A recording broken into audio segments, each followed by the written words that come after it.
menjemput Promo Frida.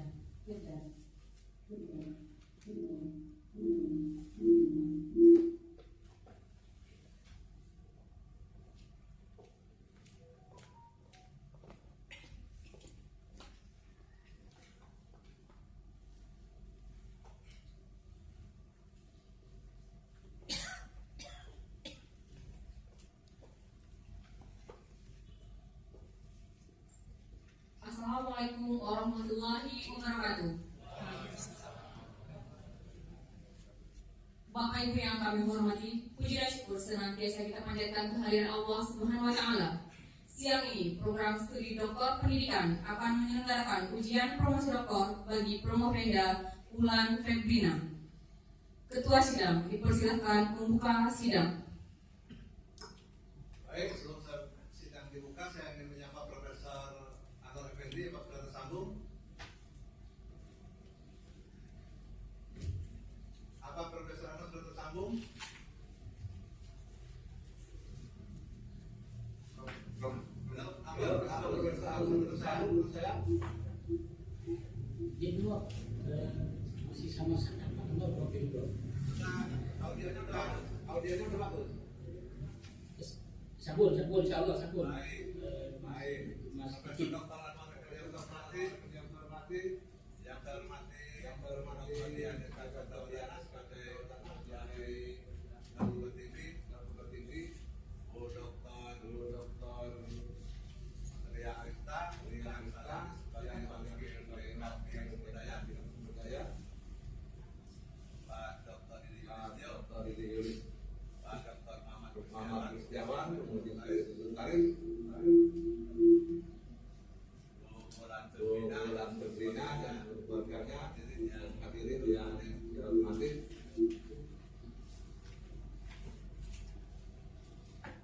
Dengan mengucapkan kesempatan terakhir, sidang produksi doktor bagi Bu Wulan Febrina saya dibuka.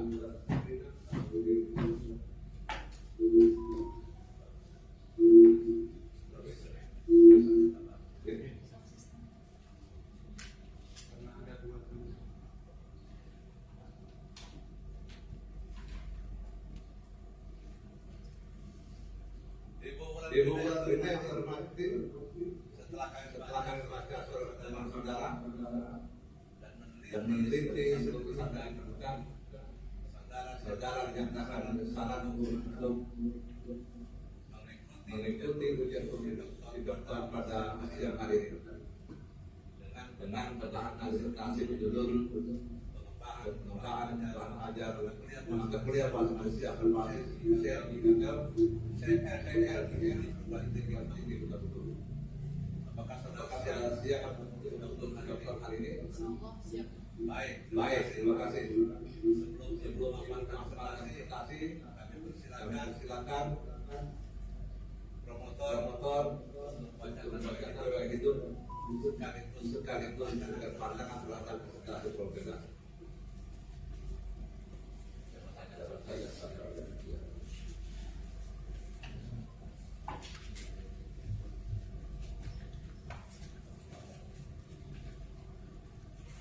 Bismillahirrahmanirrahim. Assalamualaikum warahmatullahi wabarakatuh.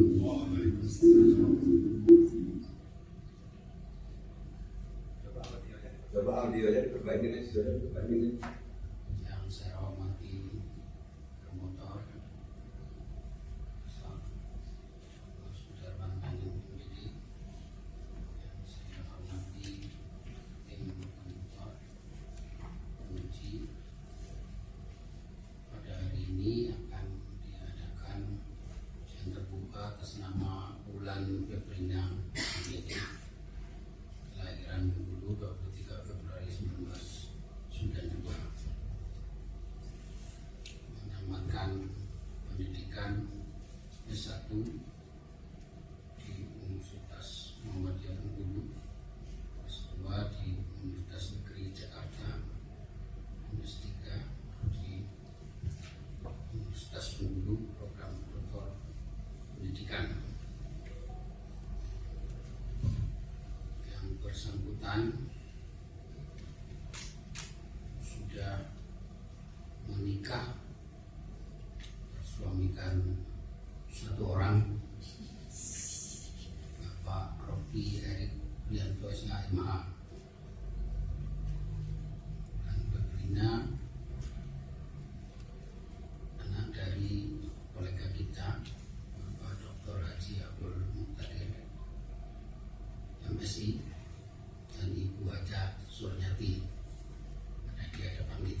Baik, terima kasih Pak Nasio.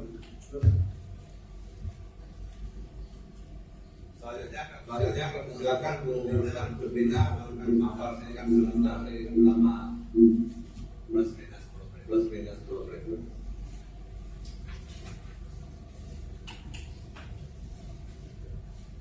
Assalamualaikum warahmatullahi wabarakatuh.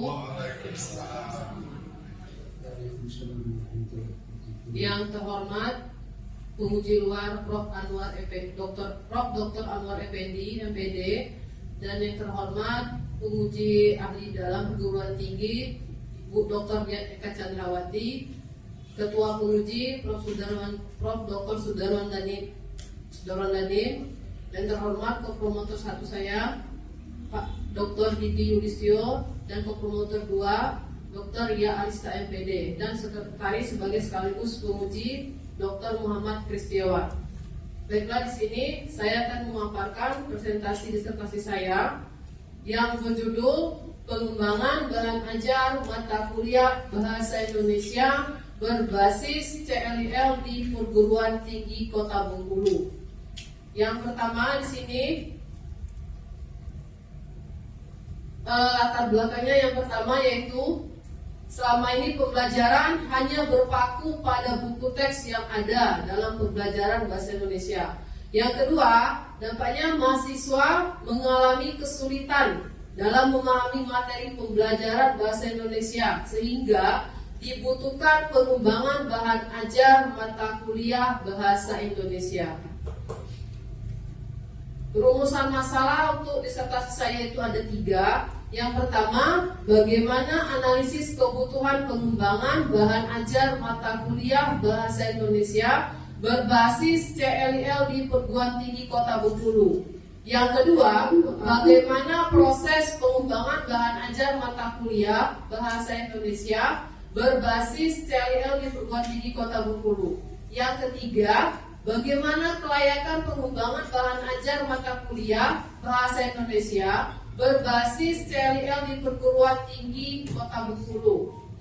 Sesuai dengan rumusan masalah sudah dipaparkan sebelumnya, yang pertama tujuannya yaitu memperoleh informasi pengetahuan tentang analisis kebutuhan proses pengembangan bahan ajar mata kuliah bahasa Indonesia berbasis CLIL di Perguruan Tinggi Kota Bengkulu. Yang kedua, mengembangkan bahan ajar mata kuliah bahasa Indonesia berbasis CLIL di Perguruan Tinggi Kota Bengkulu. Yang ketiga, menguji kelayakan bahan ajar mata kuliah bahasa Indonesia berbasis CLIL di Perguruan Tinggi Kota Bengkulu.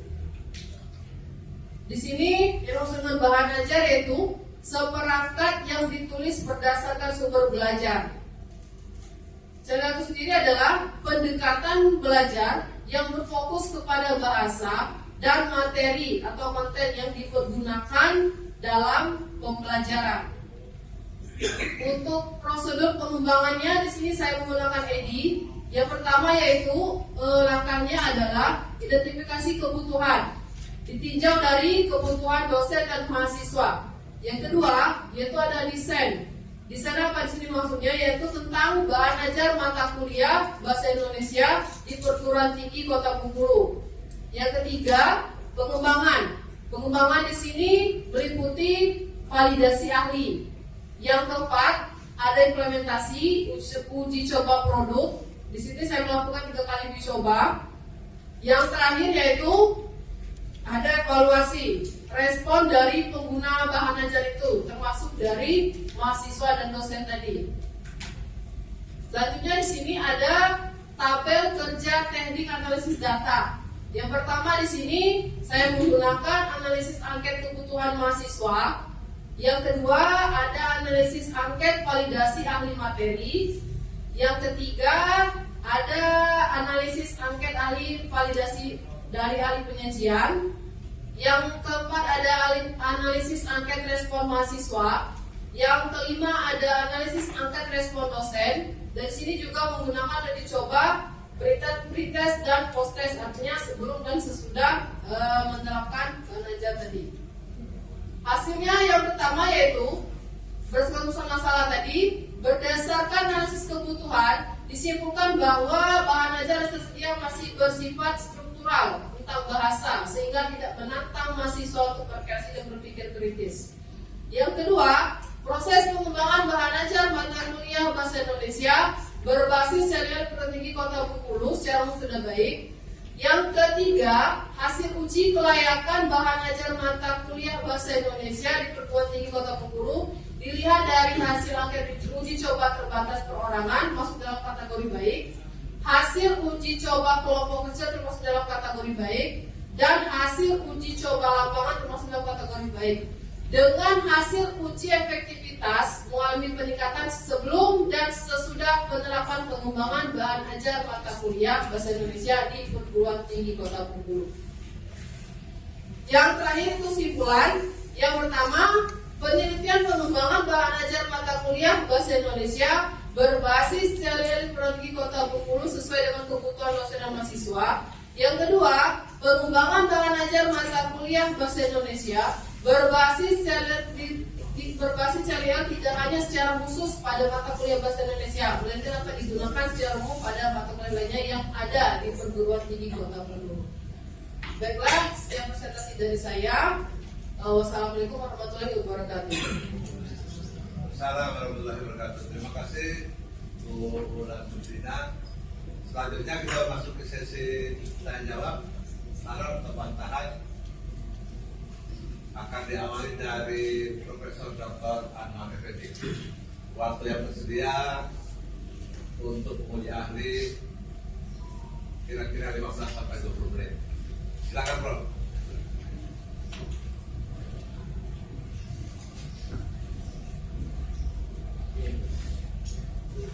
Ini Prof. Lilir, Prof. Nadim, Pak Manggil. Assalamualaikum warahmatullahi wabarakatuh. Waalaikumsalam. Salam hormat Prof. Darwan, Bapak Dr. Kristiawan, Bapak Didi, Kuliah dan Budian, dan terutama Promo Kelenda, Mbak Wulan. Selamat hormat. Sudah sampai pada insya Allah ujung proses akademik kita.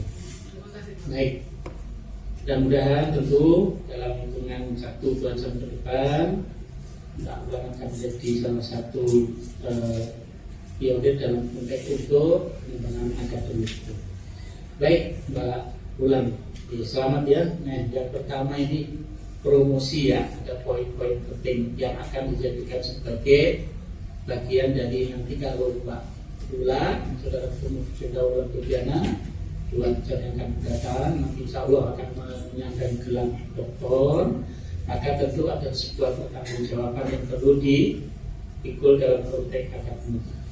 Nah, yang pertama, Mbak Wulan, sebenarnya kegelisahan apa atau apa sebenarnya yang mendorong di samping tadi misalkan masih pembelajaran masih struktural, kemudian masih terpaku pada buku teks yang mungkin dari sisi pengembangan pariwisata sendiri.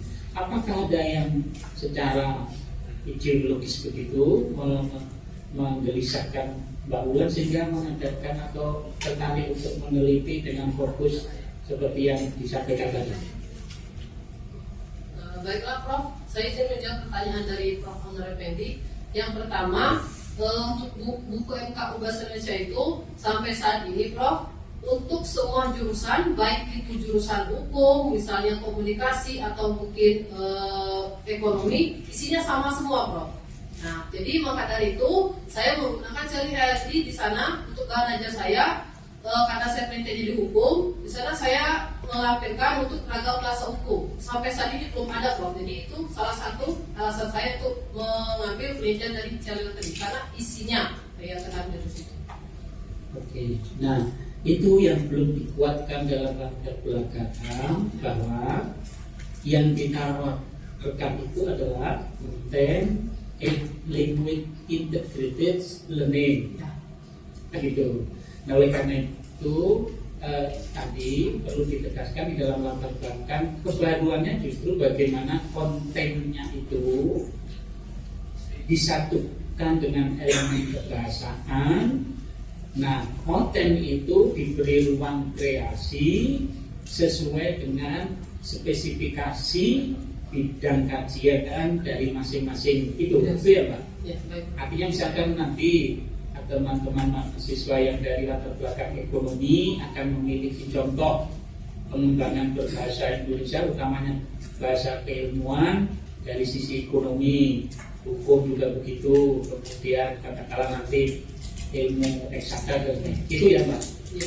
Nah itu yang barangkali nanti perlu diperkuat di dalam latar belakang sehingga nanti ini menjadi bagian dari kebaruannya itu. Baik. Yang kedua, Pak, seperti saran saya pada ujian sebelumnya, kalau dikaitkan dengan pendekatan pembelajaran bahasa CLIL itu, ini sebelum itu Mbak, saran Mbak, karena sebaiknya kalau di judul itu ditulis lengkap dulu, supaya nanti tidak menjadi pembaca awam, pembaca yang tidak mengikuti dari awal tulisan penjenengan itu memiliki frame yang sama. Kalau tiba-tiba kalimat pertama langsung singkatan itu orang akan sama dengan begini. TPA itu singkatannya banyak sekali. Taman Pendidikan Al-Quran, tempat penitipan anak, tempat pembuangan akhir dan sebagainya. Nah itu kan nanti menjadi itu. Oleh karena itu sebaiknya dalam judul atau di info-info awal itu ditulis lengkap dulu ya si LI dan begitu. Baik. Nah kalau dihubungkan dengan pendekatan bahasa, pendekatan pembelajaran bahasa, apa teori atau teori pembelajaran bahasa yang relevan dengan strategi CLIL itu apa? Kalau kemarin pragmatik, teori. Ya. Nah itu yang nanti tegas lagi. Jadi dalam penyiapan bahannya, kemudian nanti konstruk aktivitas pelatihannya sampai bentuk penugasannya berdasarkan CLIL dengan mengutamakan aspek pragmatik bahasa sebagai fungsi komunikasi. Ya, itu nanti dijadikan bagian penting dalam proses itu. Itu ya yang belum tampak tuh, artinya masih perlu ada muatan meskipun dari awal sudah ada itu. Iya. Nah ini juga berikutnya. Menurut saya pertanyaan kecil, apakah produk penjenengan yang sudah dikelayakan ini hanya akan digunakan di Bengkulu saja? Bisa di tempat lain. Iya. Nah, itu akan menjadi konsekuensi logis. Nanti di dalam produk bukunya tidak harus sama persis judul disertasinya ada kota Bengkulu itu. Artinya apa? Sangat mungkin uang atau prototipe yang dikembangkan itu nanti didesiminasikan dalam jangkauan yang lebih luas. Itu kan? Atau misalkan nanti kalau di Bengkulu ya tidak hanya 3 universitas itu kan, tidak hanya UNI, tidak Muhammadiyah, kemudian Universitas Islam ya. Ada toh kemungkinan untuk mendesiminasi secara lebih luas? Ada. Ya, nah ini karena promosi. Dalam konteks untuk mendesiminasikan temuan penjenengan ini dalam konteks ini tadi, jadi pembelajaran pengembangan ajar menggunakan CLIL tadi untuk bahasa Indonesia berbuat ini, apa yang sudah dilakukan Pak Bulan, apa yang sedang dilakukan, dan apa yang akan dilakukan dalam konteks untuk promosi ini. Bisa menjawab Prof. Untuk dalam konteks promosi ini saya sedang mendistribusikan Prof. Buku itu digunakan ke dosen-dosen yang mengajar MKU juga di Bengkulu. Jadi untuk didistribusikan. Gimana cara mendistribusikan? Apakah hanya cuma kasih begitu saja?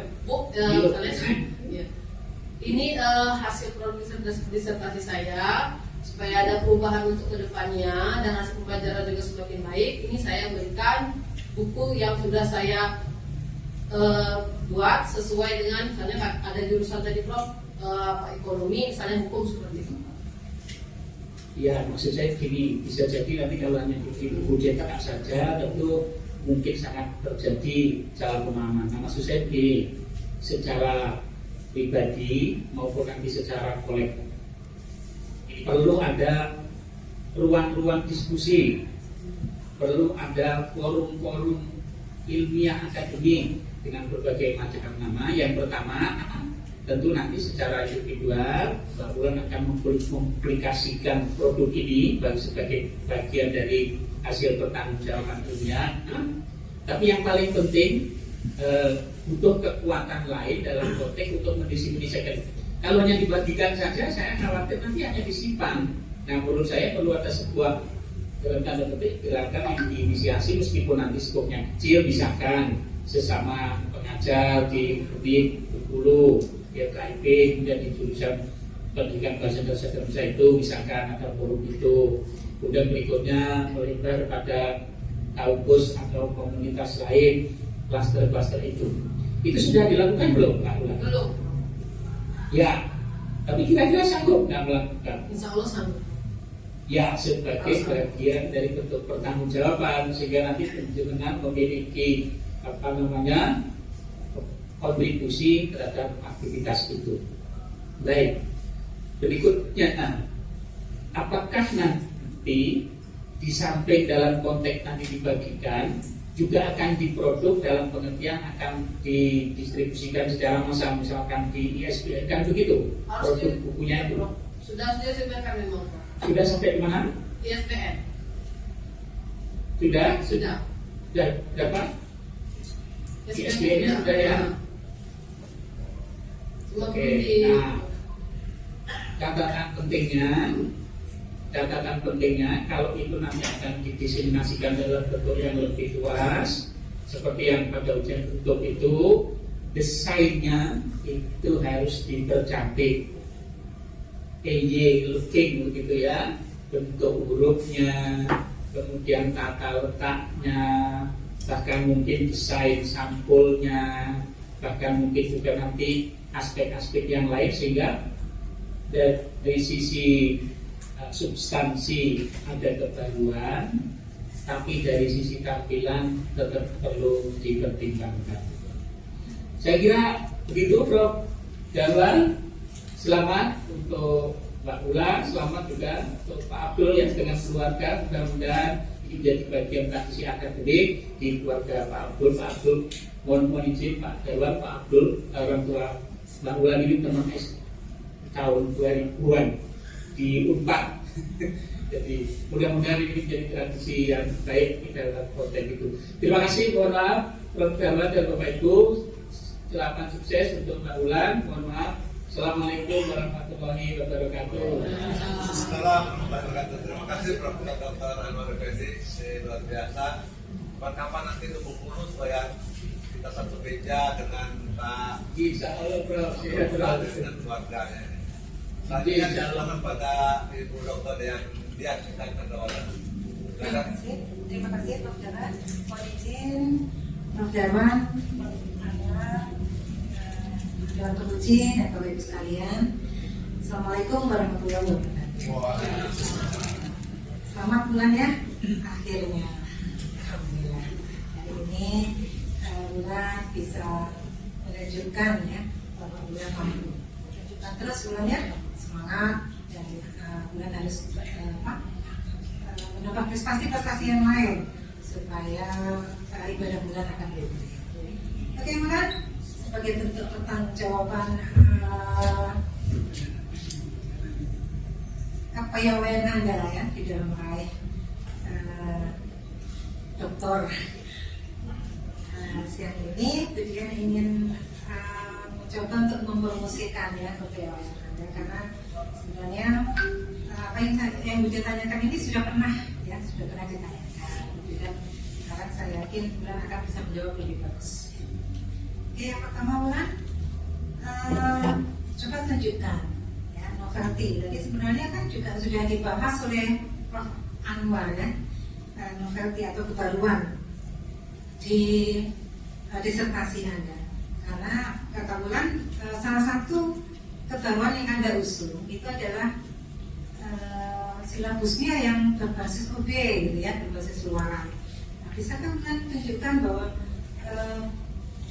bahan ajar ini memang sudah menggunakan pemikiran-pemikiran yang sifatnya itu memikirkan luaran di setiap di setiap mungkin kalau bisa saya katakan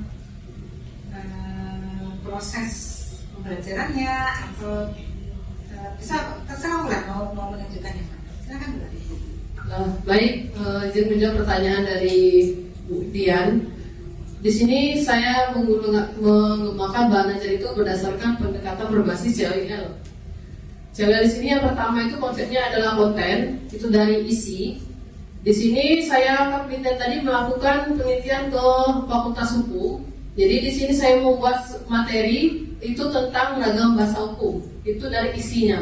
Jadi mendapat pengetahuan baru dari segi isi, yaitu tentang ragam bahasa hukum. Karena selama ini bahan ajar itu baik itu untuk ekonomi, sosiologi misalnya, atau mungkin pertanian, sama semua ragam bahasa secara umum. Terus yang kedua itu ada konteks untuk kognisi atau kognitif itu untuk berpikir kritis. Nah di situ saya membuat sebuah soal itu mahasiswa itu bisa mendapatkan linknya itu dari saya share di sana, ada link YouTube-nya.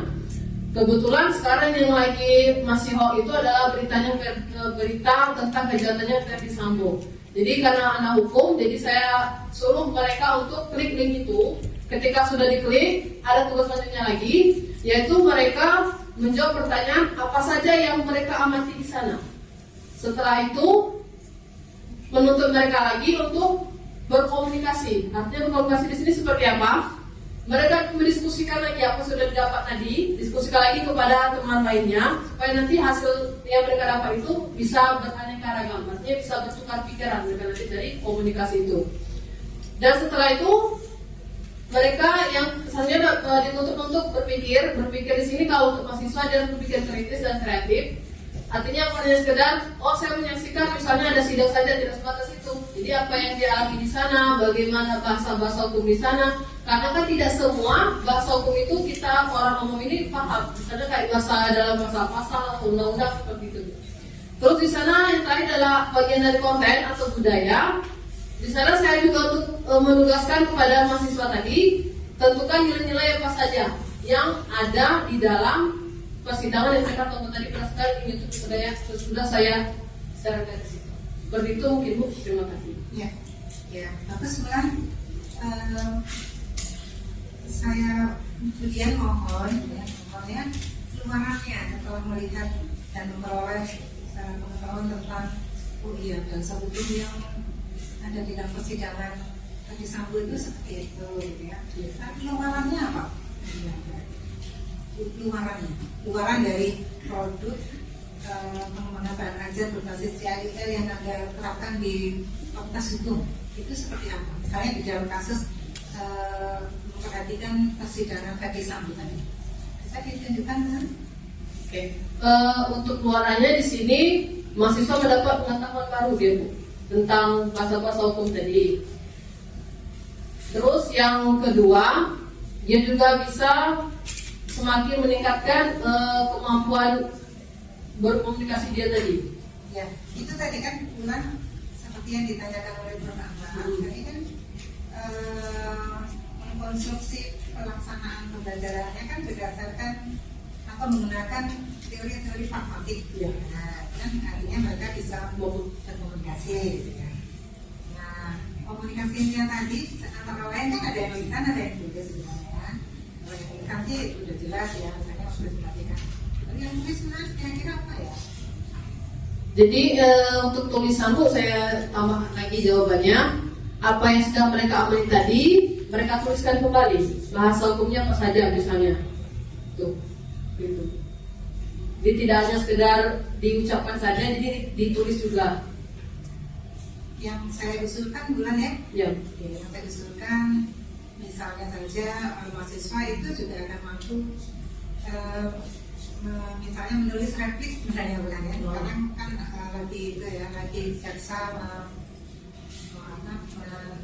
tuntutan, lalu terdakwa menyaga gitu-gitu ya. Lalu misalnya bahasa replik seperti apa sih, bahasa publik seperti apa sih, terus bahasan tuntutan jaksa itu bagaimana? Mungkin itu ya, Bu. Jadi dikhususkan gitu loh, Bu. Spesifikasi lagi, Bu. Ya, supaya komunikasinya lebih jelas gitu. Karena kan konstruksi pelaksanaan pembelajarannya kan menggunakan model atau teori pragmatik, ya. Oke, yang kedua kan tadi kan hasil analisisnya kan menggunakan kualitatif dan kuantitatif, ya. Teknik analisisnya kan menggunakan teknik analisis kualitatif dan kuantitatif. Itu gitu ya, Bu, ya. Nah, yang kuantitatif jelas ya, menggunakan ANOVA, lalu statistik itu banyak sekali. Yang kualitatif yang seperti apa? Jadi kalau menjawab, Bu, kalau untuk kualitatif, misalnya kita tadi sudah dapat hasil dari uji ahli validasi bagian dari materi.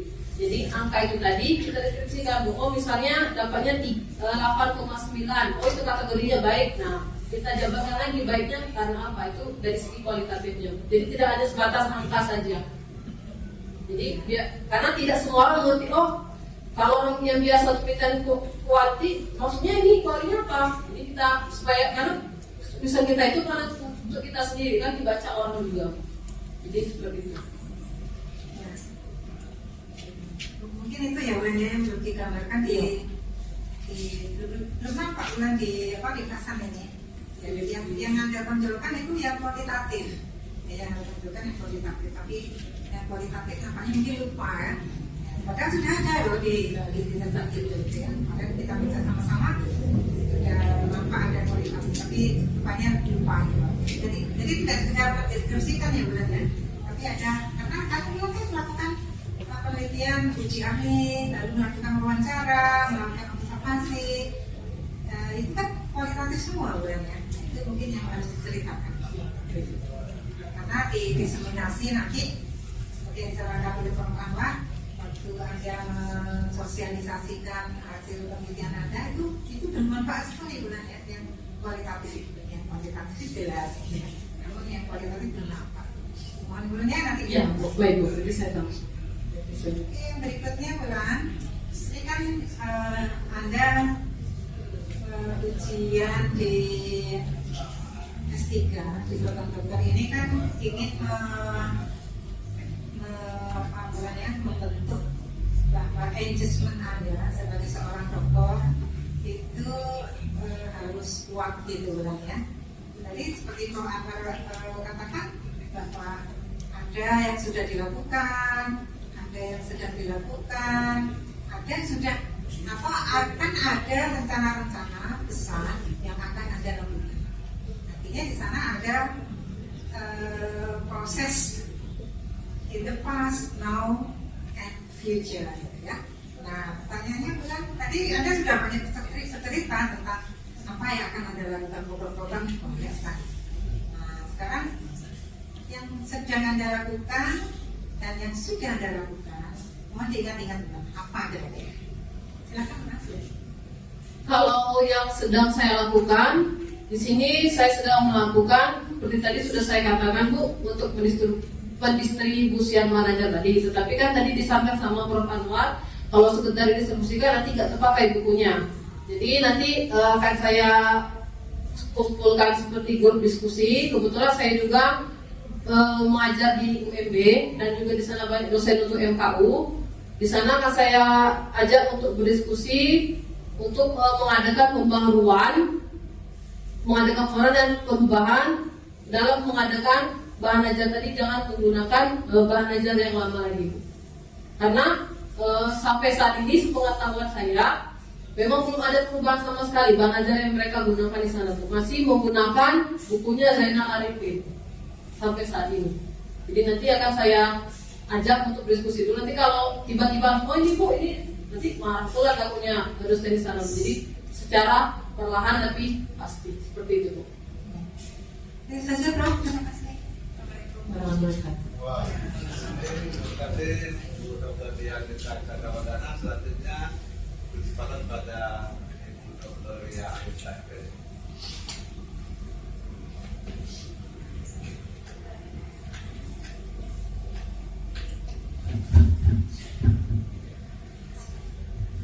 Bismillahirrahmanirrahim. Assalamualaikum warahmatullahi wabarakatuh.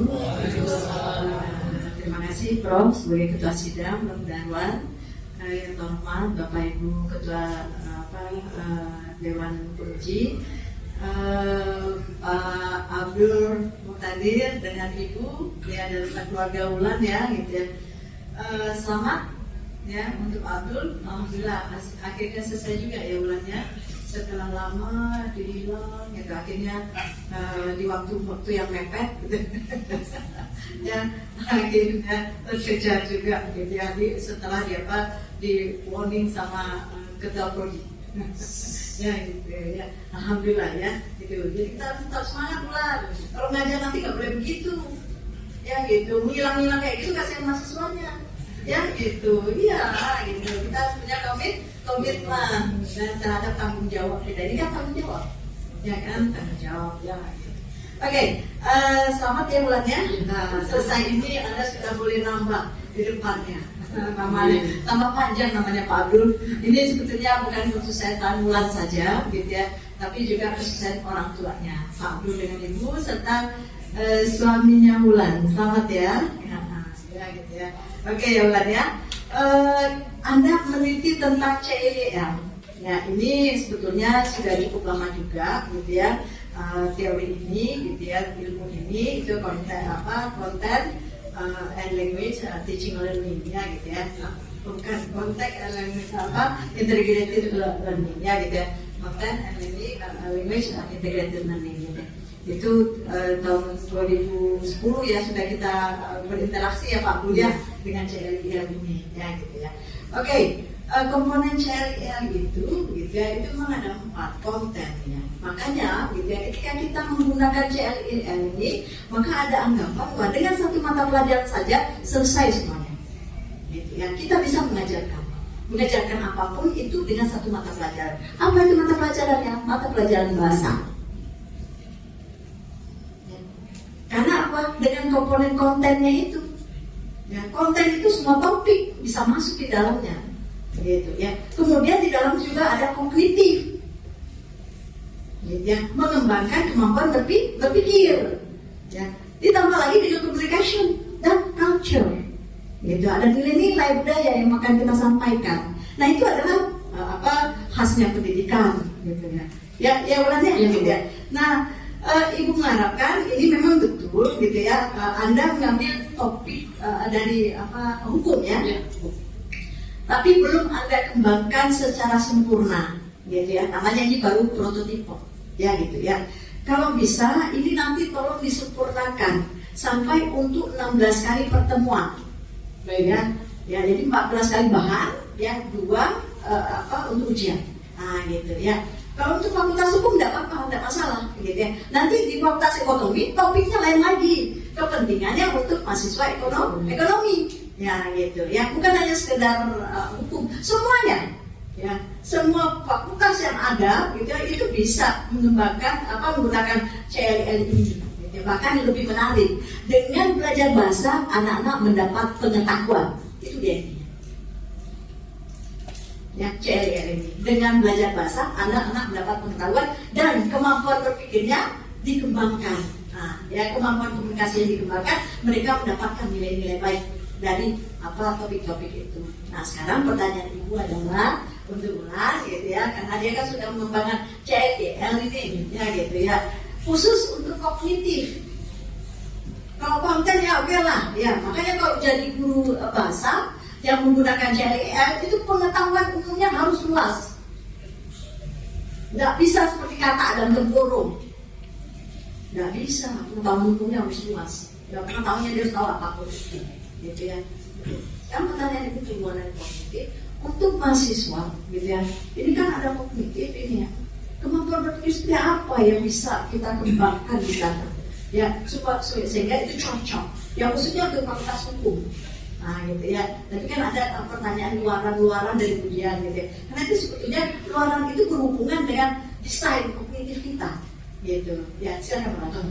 Baik Bu, izin menjawab. Tadi juga sudah sekilas ditanyakan dengan kemudian untuk kognitifnya itu. Tadi di sana saya juga kurang mau masukkan. Tadi kan di sana ada di YouTube-nya link YouTube-nya itu sudah mereka tonton. Tapi pertanyaan saya di sana belum saya masukkan nih, apa misalnya bahasa dalam hukum itu seperti apa? Karena kalau bahasa hukum kan semua orang tahu, Bu. Tapi untuk hukum kan seperti saya sendiri, bahasa hukum saya nggak paham. Jadi untuk mengenai itu biar mahasiswa tadi semakin berpikir yang kritis, ya dikasihkan soal. Coba kamu sebutkan atau tuliskan bahasa hukum apa saja yang sudah kalian temukan di sana. Karena tidak semua mengerti bahasa hukum tadi seperti itu. Oh ya, bagus. Terima kasih, gitu ya, gitu. Memang ya untuk kognitif kita mulainya dari jenjang paling rendah, yaitu dari C1 sampai C6, gitu ya. Tetapi fokus kita di perguruan tinggi bukan jenjang rendah, tetapi jenjang tinggi, ya. Makanya HOTS. Nah, gitu ya. Kita fokusnya pada HOTS, ya gitu. Pada HOTS ya ulannya gitu. Sehingga kita nanti mampu mengembangkan kemampuan berpikir kritis mahasiswa kita. Ya. Kemampuan berpikir kritis itu mudah kok sebetulnya, gitu ya. Minta saja kita sajikan sebuah teks, itu kita minta mereka lihat di mana apa ide-idenya. Kemudian dari apa kelebihan dari teks itu. Kemudian di mana letak kelemahan atau kekurangannya. Ya. Dari kelebihan, kelemahan dan kekurangan itu nanti kita minta apa ide kreatifmu, gitu ya. Mudah kok. Ya karena kita guru ya, jadi tidak biasa gitu ya. Mudah sebetulnya, tapi tidak mudah buat anak-anak. Itulah tugas kita untuk membimbing mereka supaya mampu atau supaya dapat mencapai kemampuan itu. Nah, gitu ya. Ya bukan ya? Jadi nanti pertanyaannya tidak apa. Nah, jadi kita minta mereka untuk menganalisis. Nah, gitu ya pertanyaan itu ya. Jadi pertanyaan itu memang dirancang dulu, gitu ya, dirancang supaya tak menggiring mereka. Kalau misalnya karena ini proses belajar ya dari yang muda ke yang sukar. Kalau misalnya mahasiswa kita tahu tidak mampu atau belum mampu belum memiliki kemampuan itu, kita bimbing mereka. Jangan kita biarkan. Sehingga kemampuan berpikir seperti itu tidak akan pernah dimiliki oleh mahasiswa Indonesia atau mahasiswa yang ada aja. Ya bukan ya? Nah, gitu ya. Semangat ya. Nah, sehingga nanti ada kata kemudian luarannya itu tadi apa kelebihan apa integratifnya ditulis ya. Nah, itulah luarannya. Nah, gitu. Ya kan? Nah, gitu. Mudah kok. Jadi guru itu enak. Ya tinggal perintah aja. Mahasiswanya yang susah. Ya gitu. Itu tadi ya, membimbing mereka supaya bisa membuat seperti itu tidak mudah. Itu yang harus kita ingat. Ya, tidak mudah. Ya, kita harus punya kiat, punya strategi untuk itu. Ya. Kemudian juga sebetulnya ini adalah prototipe ya, gitu ya. Dari awal juga karena ini sudah disinggung tadi oleh penguji dari luar PT ya, gitu ya. Maka memang sesungguhnya gitu ya, dengan judulnya saja yang dipotong di bawah, pengembangan bahan ajar mata kuliah bahasa Indonesia berbasis CLIR itu sebetulnya sudah cukup, gitu ya. Karena itu sudah menunjukkan perguruan tinggi. Dan mana perguruan tingginya? Mata kuliah. Karena gitu, dengan mata kuliah itu sudah cukup, gitu ya. Gak perlu di kota Bengkulu. Kalau di kota Bengkulu artinya kan Anda tidak bisa berkiprah di tingkat yang lain. Ya gitu. Di Juruk ada style ya gitu ya. Ini nggak bisa dipakai gitu. Kalau misalnya ini karena ini kota Bengkulu. Ya sementara Anda bisa berkiprah sampai di sana. Ya di CGP Linggau juga ada, gitu kan gitu. Ya itu ya ulannya. Itu mungkin saran ibu ya gitu ya untuk yang terakhir ini bisa dihilangkan ya gitu ya. Sehingga ini Anda bisa lebih luasa untuk bergerak mengembangkan ini. Ya Anda bisa buat jaringan dan segala macam kayak gitu ya. Bagus itu gitu ya. Bahan Anda ini Anda diskusikan dengan teman-teman kolega gitu ya. Dan terbuka pilihan untuk menerima masukan. Gitu ya, masukan yang baik. Sehingga ini bisa diperbaiki sehingga bisa meningkat kualitasnya. Tetap semangat pula, gitu ya. Tetap berkarya, gitu ya. Karena apa? Gelar Anda sudah menjadi doktor sekarang. Ya kalau nanti Anda selesai ujian ini. Jadi tidak bisa Anda sama seperti yang lalu. Karena hari ini Anda sudah berubah. Ya, maka masa depan Anda harus jadi lebih baik lagi. Itu saja dari saya. Terima kasih, Prof. Assalamualaikum warahmatullahi wabarakatuh. Terima kasih Bu Dr. Rian SMPD. Selanjutnya kesempatan pada Dr. Didi Rizky.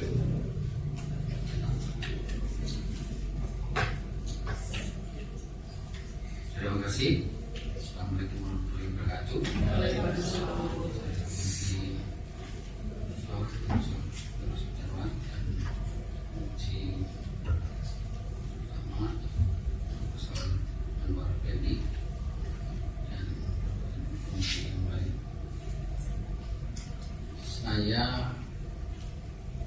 Saya paling konsen kalau ujian itu pertanyaannya nggak usah banyak-banyak, 1 atau 2 aja. Karena apa? Sudah meeting, nanti ketahuan yang ditanyakan malah yang dibimbing. Pertanyaan saya karena tergelitik oleh simpulannya yang belum jelas. Misalnya menyampaikan hasil kebutuhannya masih bersifat struktural, ini diperjelas. Apa upayanya untuk supaya tidak struktural? Kira-kira apa? Oke. Izin menjawab pertanyaan dari Pak Dr. Di Yulistio MPD. Jadi upaya yang saya lakukan supaya tidak bersifat struktural tadi, yang pertama itu tadi kan memberikan bahan ajar yang baru tadi Pak, itu salah satu caranya.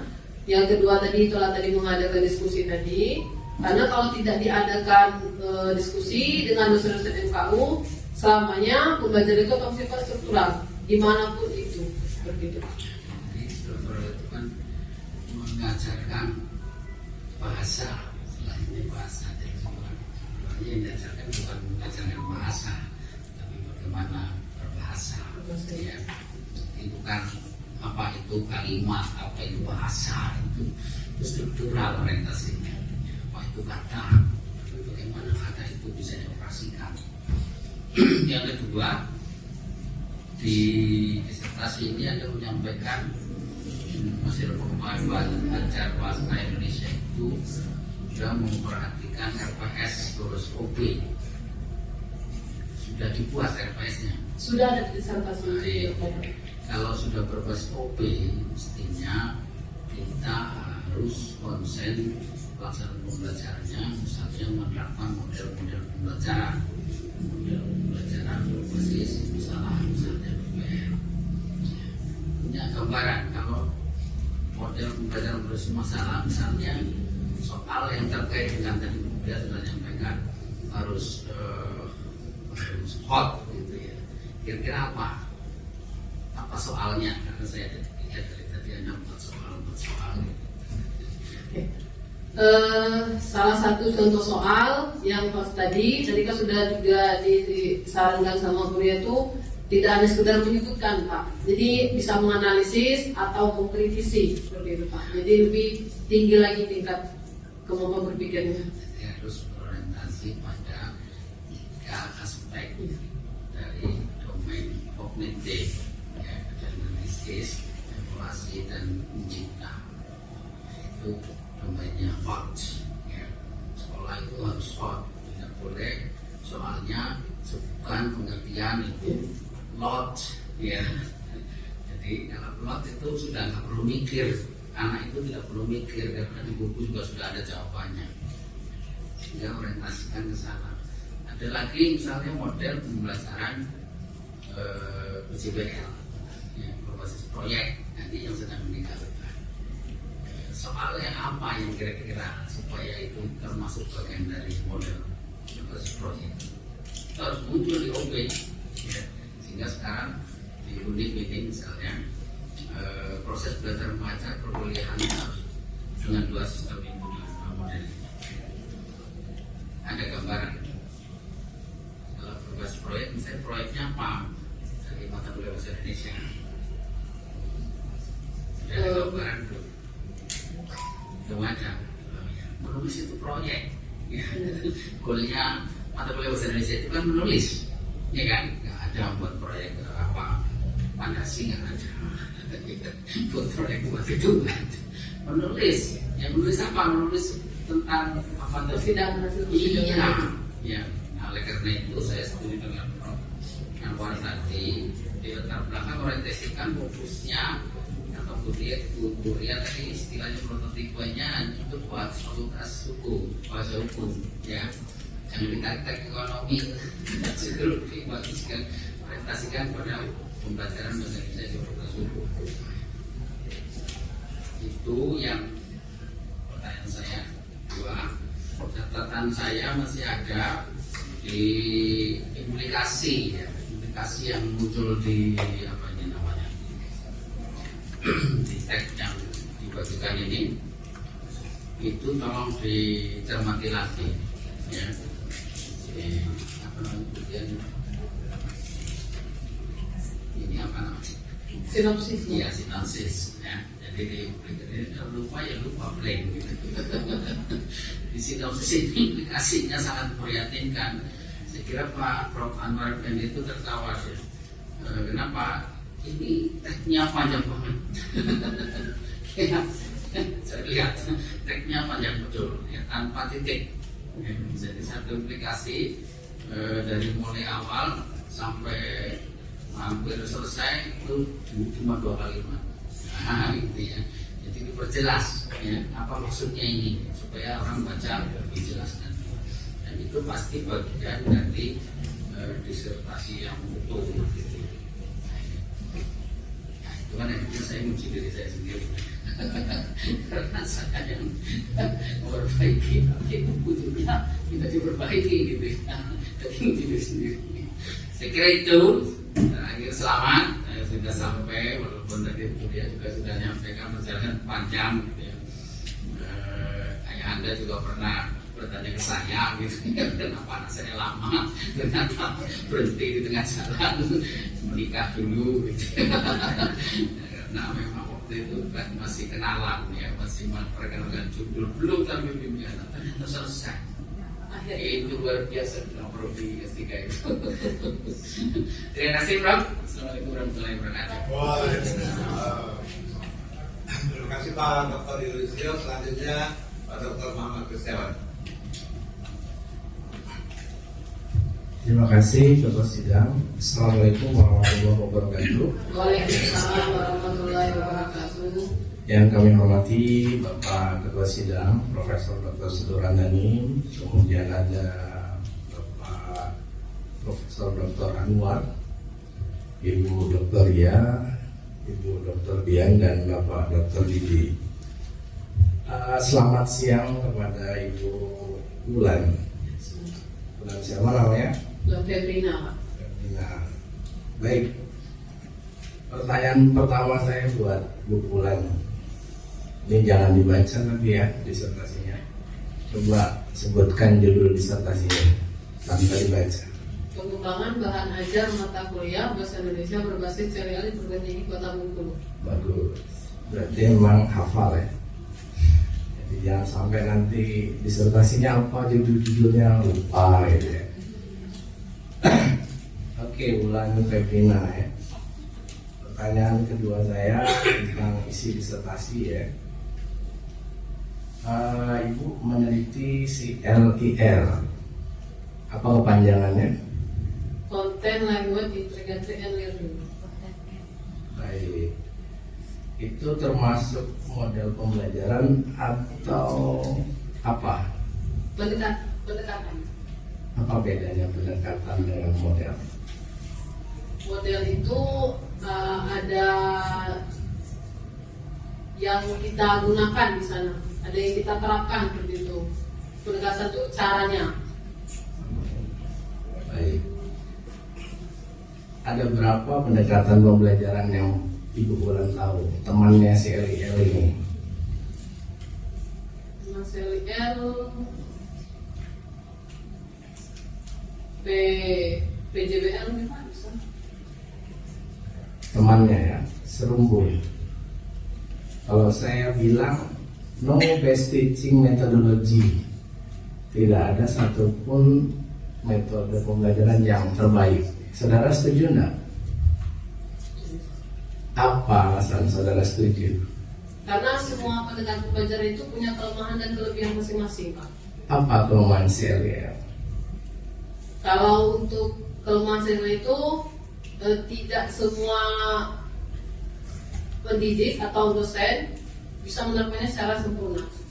Pasti ada misalnya kurang di bagian komunikasi, karena kan tidak semua mahasiswa itu punya kemampuan berpikir kritis tadi Pak. Cuma sekedar menyebutkan saja, disuruh menjelaskan, dia menyebutkan saja, disuruh menganalisis, dia menganalisis. Jadi setengah perjalanan gitu istilahnya seperti itu.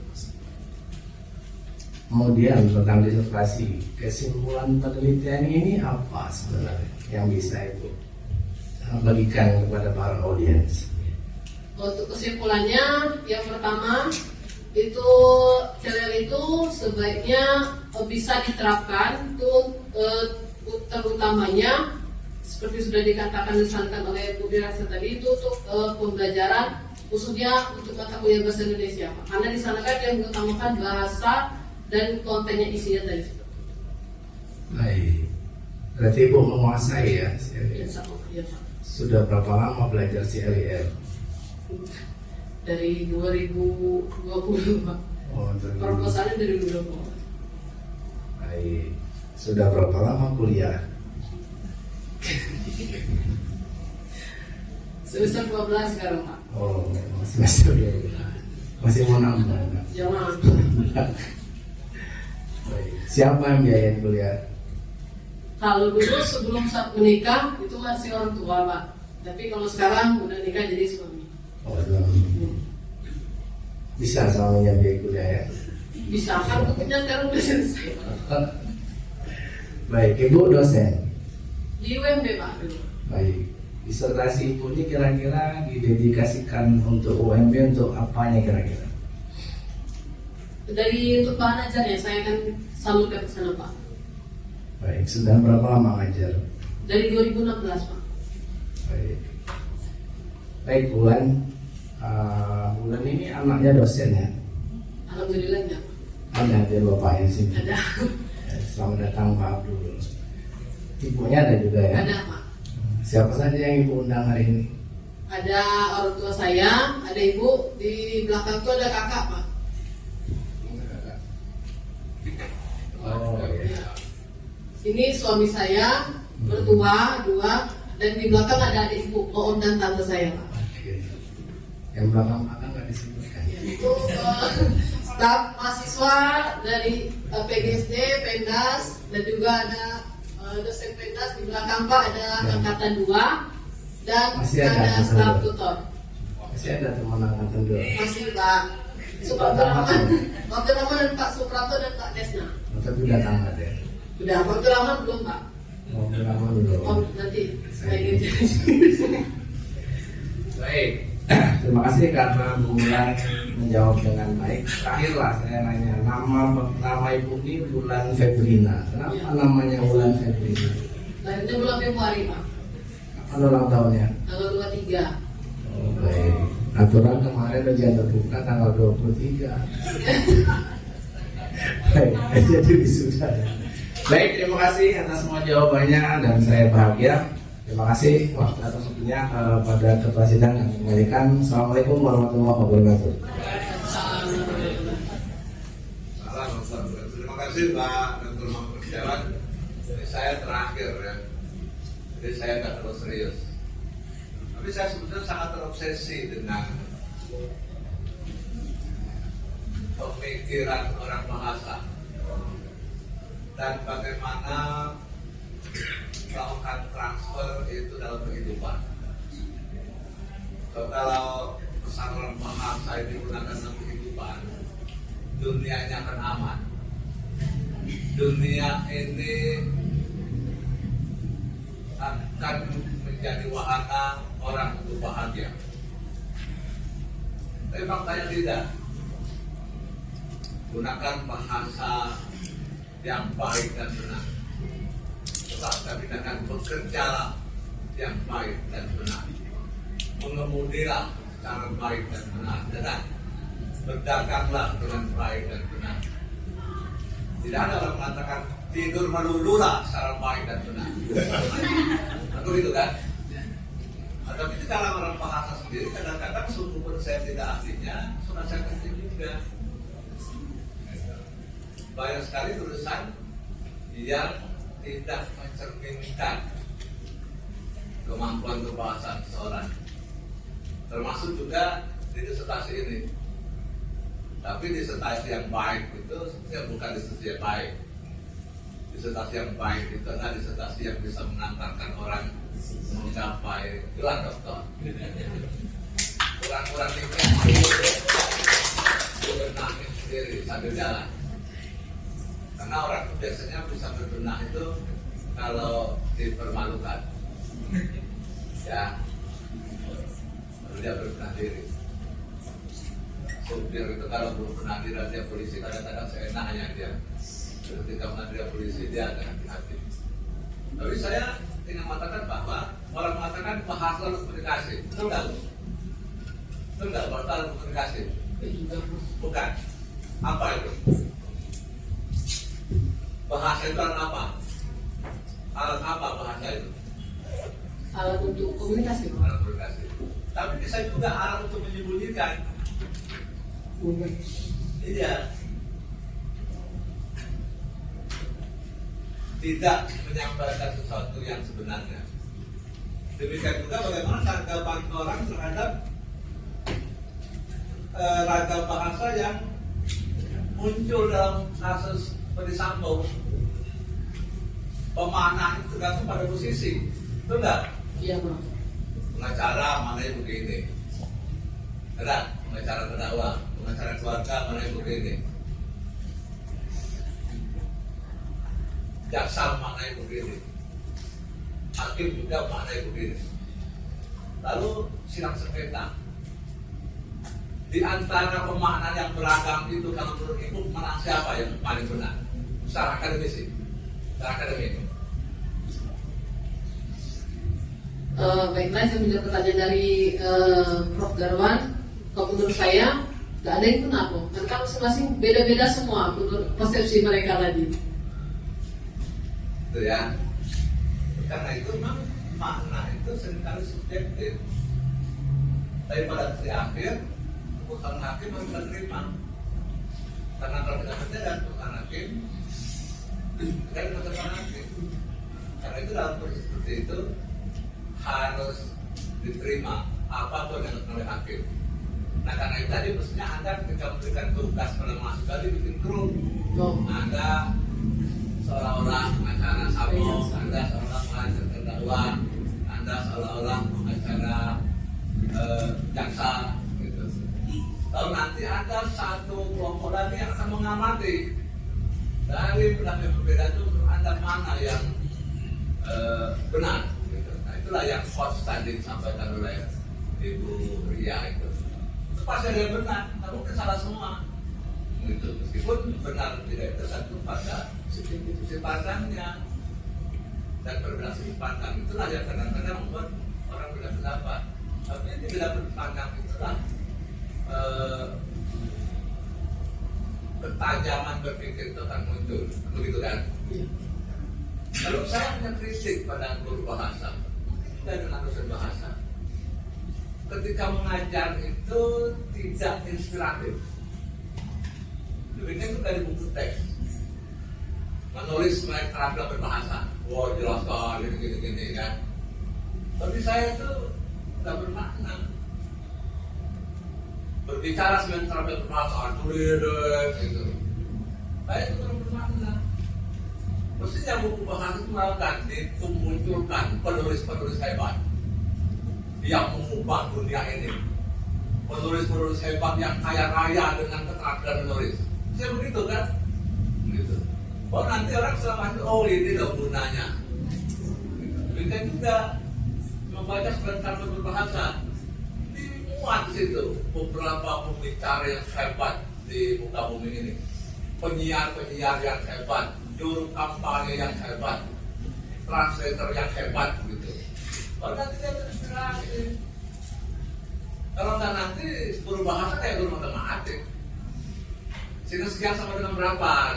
Ya, untuk apa Bu? Itulah rumus gitu. Ya, mengapa bilang menyakarakakan? Ini KD-nya begitu, Ibu hanya mengajarkan aja. Nah, ngerti dia kan? Gitu. Apalagi tanya min sama dengan plus mengapa gitu dan nenek moyang udah begitu. Jadi kalau nanti ditanya menulis berbahasa untuk apa, nah itu harus menjelaskan. yang membuat orang itu bermimpi di masa depan. Oh iya, saya sedang belajar begini hari ini karena di masa depan saya ingin jadi seperti itu. Saya sedang belajar sampai berbicara hari ini karena di masa depan saya ingin menjadi orang seperti itu. Menurut Ibu, bagaimana ciri dosen yang inspiratif, dosen bahasa? Oke, izin juga pertanyaan dari Prof. Sudarwan Danim. Bagaimana ciri dosen bahasa yang inspiratif? Kalau menurut saya, Prof, yang pertama, mengajarnya itu tidak hanya sekedar berpaku kepada teks tadi. Ya. Harus ada perubahan-perubahan untuk membuat menghasilkan cendekiawan yang lebih bagus lagi. Karena kan selama ini mungkin bukan hanya dosen bahasa saja, Prof. Dosen lain pun juga mengajar itu, oh kerjakan latihan sekian, bukunya ini seperti itu. Dari SD pun karena sudah ditinggalkan. Ini tugasnya dilakukan di kuliah seperti itu misalnya, Prof. Jadi harus ada inovasi-inovasi baru, Prof. Seperti itu. Ketika mengajar di kelas tadi. Iya, itu ada Pak Agus Rianto, itu inspiratif tuh. Tapi dengan cara lain. Kalau buku-buku dulu, beliau posting daftar orang yang terima. Itu inspiratif. Gitu. Artinya itu nanti suatu saat akan punya nilai ekonomi. Bukan hanya untuk sekedar mengejar KKN. Bukan hanya untuk sekedar lulus mata pelajaran. Bukan hanya untuk sekedar memenuhi syarat minimum 6 kalau itu bahasa Indonesia. Kan begitu kan? Kalau itu bernilai ekonomi, bernilai karir, bernilai apa, begitu. Itu yang akan mendorong orang untuk melakukan sesuatu sama dengan objek wisata. Kalau ada yang menarik di situ, orang tidak mau pergi. Tapi kalau ada yang menarik, sedikit apapun merangsang orang untuk sana, gitu. Dan bahasa itu harus gitu. Ya. Baik. Dengan selesainya pertanyaan serta bacaan dari seluruh penguji, jika promosi daftar itu adalah sementara untuk beri kesempatan kepada panitia ujian menyimpulkan hasil ujian. Kami minta panel mengantar Prof. Bendat ke tempat istirahat.